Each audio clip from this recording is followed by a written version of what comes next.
the mind, whatever you're excited about, becomes a magnet to pull in information on that. So I've gone through a lot of metaphysical information from many sources because I have this craving desire to understand how does reality really work. Yeah. How does it work? Well, strangely, I can get into that if you want. Yeah, let's hear it. Okay. We're here to learn what's going on in the metaphysical realm. First of all, most people work on the presumption that there's one objective reality and they're all having their own subjective reaction to it. My understanding is that's not so. There are an infinite number of versions of objective reality and they're all equally real. Each person experiences only one version at a time based on how they're vibrating. Just like a radio, which station it picks up on depends on how the radio is vibrating. You change the frequency of the radio, it gets a different signal.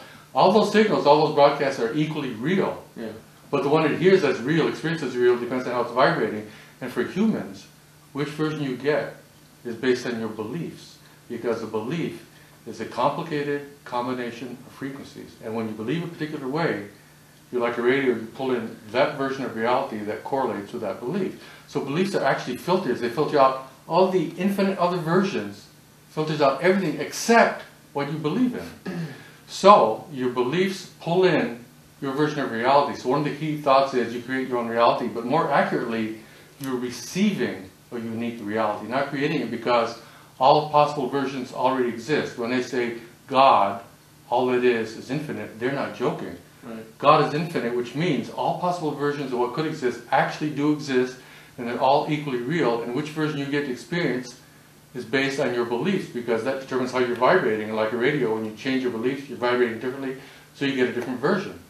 And they all exist right now. Like right if you here, had right the now. ability to change your belief that easily right now, you would tap into them. Right? Well, see, what you just said is a belief that it's difficult to change beliefs. Right. And you don't need to have that. Okay. All you need to do is trust that you can change your beliefs. Now, we're born here, and we buy into a lot of mass beliefs that we all have, like you can't go through walls, and you're going to fall from gravity, stuff like that. So a lot of group agreed upon beliefs, part of the game when we incarnate on the physical dimension. But there's a lot of playing around. Some people manifest jewels in their hand, other people manifest metaphysical music. What are we doing here, by the way? Not here tonight. I understand your question. On the planet. Interesting point of view. My understanding is that each of us is actually an infinite, all-knowing, eternal, multidimensional being, always been here, always will, and each of us creates the entire reality. Now that may seem mutually exclusive. If I create the whole thing and you're in it, then you don't create the whole thing. But actually, even though they seem mutually exclusive, they're all true. You're creating everything, including galaxies and stars. I'm creating everything, including galaxies and stars. And we're all creating the whole thing. And from that aspect of us, we're infinite and all-knowing and eternal. There's one thing you don't really get to experience, which is surprise, because you already know everything. So one of the fun, delicious reasons that consciousness chooses to have incarnations, which is inserting an aspect of itself, part of itself, inserting it, picking a point in time and picking space. It might be Saturn in the year 5341, or it might be Earth in the year 2006. You can pick any point in space, any point in time. It's because when we're here, we intentionally choose to forget most of what we know, and that way we get to experience the deliciousness of surprise, discovery, exploration, the fun of unfolding, the fun of evolution, evolving, which is really unfolding more of who you actually already are, because you're already infinite and all-knowing. So the game of evolving is forgetting everything so you can unwrap it, unroll a carpet, and rediscover it again. So it's like a divine play is what you're saying, some kind of divine play. It's the fun of exploration. And you're creating a reality, right? You're creating your reality. We all are. And I'm in your reality. Yes, and you're in my reality. I'd like to ask you to create $200,000 to $300,000 for me in my bank account in the next couple months, if you would. Okay, now, that would have to be your creation, not mine. Oh, you can't create that? No. What if I stay in touch with you and I'm in your reality? I could be a reality coach for you. Oh, I see. I could facilitate the process. Gotcha. But you determine what you create, what you experience. I determine what I experience. I'm going to bring a skeptic's view right in and let you address it. Sure. What was it I was going to say?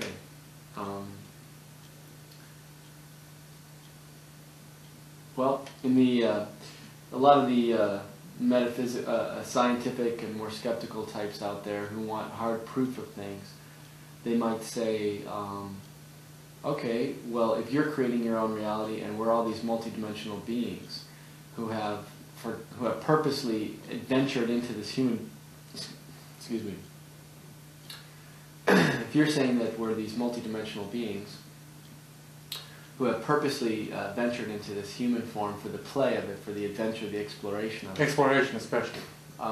These scientists might say, well, prove it. You know, how can you say that? What's that based upon? Okay, the closest thing you can get to prove is a certain understanding that I've come across from a civilization called Iasos, an off-planet race. And there are a lot of corollaries to their wisdom, and their corollaries are things that you can test drive in your daily life.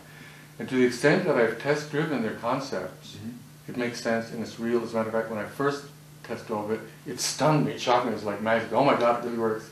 Can you give an example? Of course I can. Okay. One of their concepts is that what's actually happening in your experience is neutral. There's no built-in meaning. We assume that there's a meaning like this is great or that's terrible. Right. Truth is it's neutral, and you superimpose, you project a meaning onto it. Okay. Well, if you project a positive meaning, that's believing in a positive reality, so you end up getting a positive thing happening from it. If you project a negative meaning, that's a bummer. That means you're believing in a negative scenario. By believing it, you're vibrating that way, so you get a negative version of reality. Equally real, either way. So the corollary is, if something comes along that you would normally say, this is a bummer, this is terrible, if you catch yourself doing that, say, well, wait a minute, I'm reminding myself that it's really neutral. If I continue assigning the meaning that it's terrible, it means I'm believing that it's terrible, which means by vibrating that way, I will attract a version of reality where it ends up being terrible. Right. So instead, I will decide this is wonderful. So I decide, okay, I know it looks terrible, I don't care. I'm deciding right now, not hoping, not praying, but I'm deciding this is great, this is wonderful. I don't care how it looks, and I know that sooner or later I'll find out what's wonderful about it. First time I tried that, I was shocked. It took like 30 minutes and reality totally rearranged itself. And then it became great. Every time I've tried this, I said, oh my God, it really works. So these principles from this database of spiritual wisdom I've come across, from Bashar and Ilan. Which are channeled beings. Yeah, from another civilization, right? Okay. Who cares where they're from? They don't even care if you believe where they're from or ETs. They don't care. They only care about the information is the important thing. You don't have to believe where they're from. The information is the important thing. When you test drive this, it works, and you don't need to believe it on faith. Just try it and see what happens. That's what I did. And the more I try it, the more it works. So that's an example of something you can test drive in your daily life. When something comes along, looks like a bummer, just say, well, wait a minute, I know it looks like a bummer. I'm going to decide it's great, even though I can't imagine anything that could possibly be good about it. I don't care. I'm deciding it's great, and that's that. And I know that sooner or later I'll find out what's good about it. And that sooner or later might be a day later, 5 minutes later, 2 hours later. But when it happens, you go, oh my God, it really changes how it is good. Oh my God, this stuff works.